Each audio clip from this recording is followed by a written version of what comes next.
उत्तर प्रदेश के एक छोटे से कस्बे में रहने वाला रोहित एक साधारण मध्यम वर्गीय परिवार का लड़का था। उसके पिता पोस्ट ऑफिस में क्लर्क थे और माँ सिलाई करके घर खर्च में हाथ बटाती थी। घर बड़ा नहीं था, सुविधाएं भी सीमित थी, लेकिन दीवार पर लगी एक तस्वीर हमेशा रोहित को ताकत देती थी। भारतीय सेना के जवानों की, जो बर्फीली सीमा पर तिरंगे के साथ सीना ताने खड़े थे। रोहित उस तस्वीर को देर तक देखता और मन ही मन सोचता, एक दिन मैं भी ऐसी ही वर्दी पहनूंगा। बचपन से ही उसके मन में एक सवाल उठता था, भारतीय सेना की ट्रेनिंग इतनी कठिन क्यों होती है? जब भी वो टीवी पर सैनिकों को कीचड़ में रेंगते, पहाड़ों पर दौड़ते या बर्फ में घंटों खड़े देखता तो उसे हैरानी होती, क्या देश सेवा के लिए इतना कठिन रास्ता जरूरी है? 12वीं कक्षा पास करने के बाद रोहित ने तय कर लिया कि वो सेना में भर्ती होगा। दोस्तों ने मजाक उड़ाया, तू दुबला पतला है, इतनी कठिन ट्रेनिंग नहीं झेल पाएगा। कुछ रिश्तेदारों ने सलाह दी, कोई साधारण नौकरी कर ले, घर की जिम्मेदारी भी है। लेकिन रोहित जानता था कि बड़े सपनों के लिए आसान रास्ते नहीं होते। उसके माता पिता ने उसकी आंखों में चमक देखी और चुपचाप उसका साथ दिया। भर्ती प्रक्रिया के बाद जब उसका चयन हुआ तो असली संघर्ष शुरू हुआ। ट्रेनिंग का पहला दिन ही उसकी कल्पना से कहीं अधिक कठिन था। सुबह 4 बजे सीटी बजी, 5 मिनट में ग्राउंड पर रिपोर्ट करना था। ठंडी हवा में शरीर कांप रहा था, लेकिन आदेश का पालन करना ही था। 5 किलोमीटर की दौड़ ने उसकी सांसें उखाड़ दी। पैरों में दर्द, गले में जलन और मन में सवाल,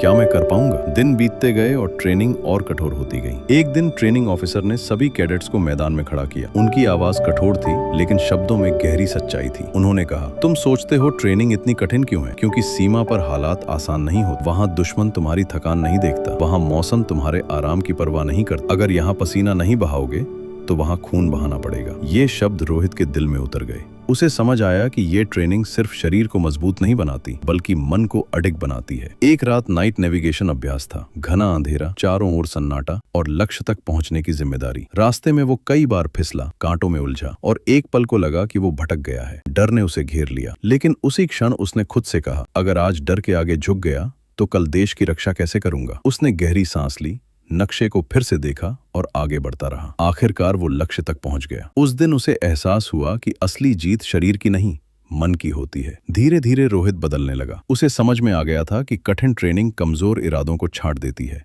और केवल वही आगे बढ़ता है जो हार नहीं मानता।